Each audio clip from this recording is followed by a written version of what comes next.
Well, an historic visit to Ottawa today by Ukraine's President Volodymyr Zelensky. You heard him there thanking Canada for our support so far, and the Prime Minister announcing $650 million in new aid to help the ongoing war against Russia. Is that enough? How long can Ukraine hold out? Right now, all of Canada's political parties are united in their support for Ukraine.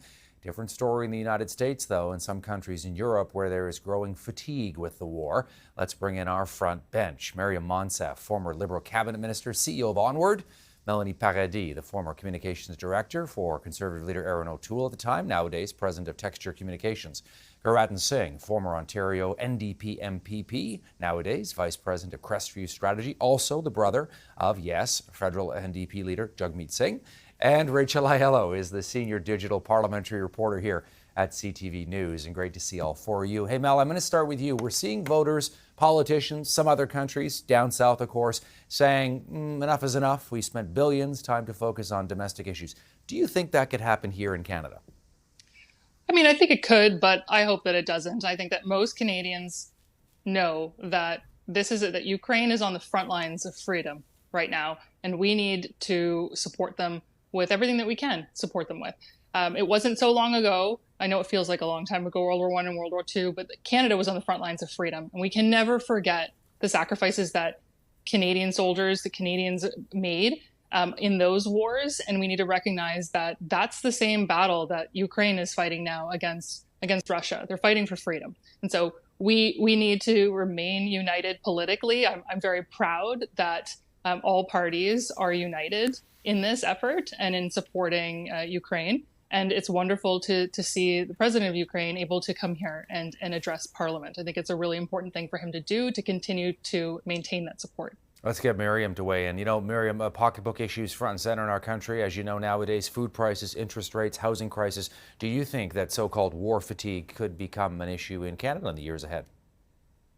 Well, I think it is always a possibility, and that's why what President Zelensky is doing and how the Prime Minister and the whole House of Commons and the Senate of Canada being there today meant a lot.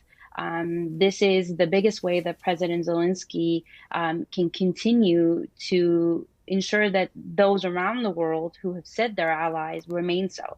I think both him and the Prime Minister did a really good job today linking the destiny of Ukraine to our destiny as Canadians. The president spoke about fighting for values like justice, freedom, democracy, and the prime minister linked the instability that Putin's war has created in the price of energy and the price of food. The additional armored vehicles that are going to be sent out will be built, manufactured in London, Ontario, creating jobs right here in Canada. And so that's always a risk. And I think when you're, the psychology of war, when you're considering that, for folks in Ukraine who are on the front lines of this for now close to 19 months, to know that they are not alone, that gives them heart, that allows them to continue to fight this very important fight for all of us.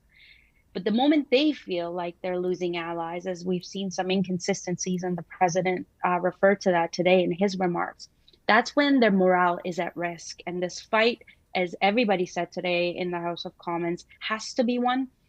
So to give them morale, as well as this long-term commitment for $650 million, I think is a really important contribution that Canada and Canadians are making and should be making. Yeah, and Guratin, I mean, obviously preaching to the choir here with a lot of solidarity from all parties. We're just showing a video of earlier today in the House of Commons. Your takeaway from what we saw today, the Zelensky visit? It's a powerful moment. It's an important moment. Zelensky is doing an amazing job right now, really shoring up as much support as possible, despite setbacks that are happening 2 degrees south of the border. It's important that this issue stays a non-partisan issue. This is about protecting democracy. This is about ensuring that we maintain as much justice and equity in the world, and helping to defend the Ukrainian people against this really unjustified aggression is an important step that Canada can do, but there's more that we can do as well.